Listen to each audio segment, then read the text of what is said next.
Ready to dive into local AI but not sure where to start? I get it. The choices can feel overwhelming. Today, I'm breaking down two of the most popular tools, Ollama and LM Studio. Which one is right for you? Let's make it simple. First up, Ollama. Think of it as the Docker for AI.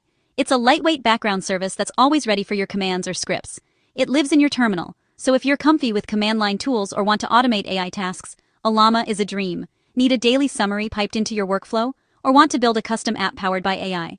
Ollama's REST API and scriptable setup have your back.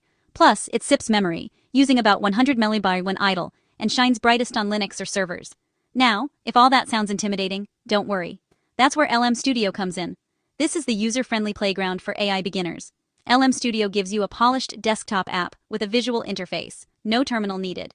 You can browse thousands of models right inside the app, see how much VRAM they'll use, and chat with AI in a window that feels just like ChatGPT. Want to tweak settings? Just slide a bar instead of editing config files. If you're on a Mac, LM Studio has some cool memory tricks with MLX-optimized models too. So, which should you pick? Go with Ollama if you love living in the terminal, want to automate things, or plan to build apps. Choose LM Studio if you want a quick, friendly way to play with AI models and prefer clicking over coding. Here's a secret.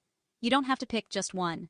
Many users start with LM Studio to find and test models, then move them into Ollama for daily use and automation.